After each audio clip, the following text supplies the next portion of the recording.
వర్షాకాలంలో నీళ్లు బాగా వర్షం పడుతున్న రోడ్డు మీద నీళ్లు ఉంటాయి. రోడ్డు పక్కన అంచుల్లో కొంచెం పొడి ఉంటుంది, అంటే బాగా తడిసిపోకుండా బురద లేకుండా ఉంటుందని అటు నడుస్తారు. నడిచేటప్పుడు అక్కడక్కడ కరెంట్ పోల్స్ ఉంటాయి. జారిపోకుండా అది పట్టుకుని వెళ్ళడానికి ప్రయత్నం చేస్తారు. వెళ్తున్న దారిలో ఆ కరెంట్ పోల్ని పట్టుకుంటారు. దాని నిండా వర్షపు నీళ్లకు కరెంట్ పాస్ అవుతుంటుంది. కంటికి కనబడదు. పట్టుకున్న వ్యక్తి పట్టుకున్నట్టుగానే కదలకుండా ఇరుచుకొని ప్రాణం పోగొట్టుకున్న వాళ్ళు ఎంతోమంది రోడ్ల మీద ప్రాణాలు పోయి, డ్యూటీకి వెళ్తూ, ఉద్యోగానికి వెళ్తూ, ఆఫీస్కి వెళ్తూ, జస్ట్ నడుస్తూ నీళ్ళలో దిగకూడదు కదా అని వెళ్ళి స్తంభాన్ని పట్టుకొని ప్రాణాలు తీసేసింది. ఆమె దాడుతున్నప్పుడు ఒక పోల్ కనిపిస్తే జస్ట్ చేయి వేసింది అంతే, ఆ ఆయుష్ని తీసేసింది. నిండు ఆయుష్ని నాశనం చేసేసింది. తన ప్రాణం పోతుందని తను ఊహించి కూడా ఉండదు. ఆమెను పట్టుకోవడానికి కూడా భయపడ్డారు. పట్టుకుంటే వాళ్ళని కూడా పట్టుకునే అవకాశం ఉంది.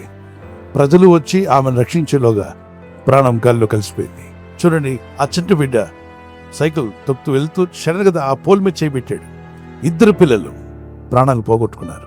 అక్కడ వర్క్ చేస్తున్నారు నీట్గా, కానీ అక్కడ కరెంటు వైర్ ఉందన్న సంగతి చూసుకోలేదు. యవన కుమారులు ప్రాణాలు పోగొట్టుకున్నారు.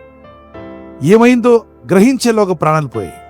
ఎంతోమంది చిన్న బిడ్డలు కావచ్చు, పెద్దలు కావచ్చు, ప్రత్యేకంగా ఈ వర్షాకాలంలో బయటికి వెళ్ళినప్పుడు ఐరన్ పోల్స్ కానీ నీళ్లు ఉన్న దగ్గర కానీ జాగ్రత్తగా ఉండండి. కరెంటు వాడుకోండి, కానీ దాంతో ఆడుకోకండి.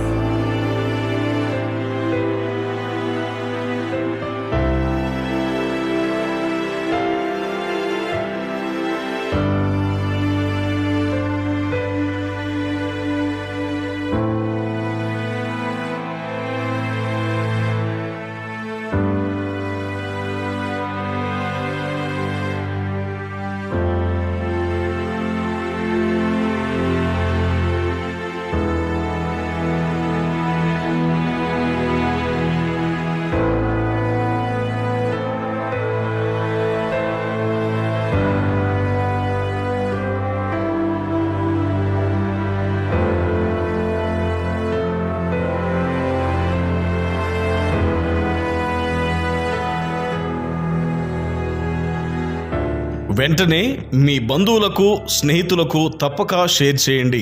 అనేకులకు అవగాహన కల్పించిన వారమవుతాము.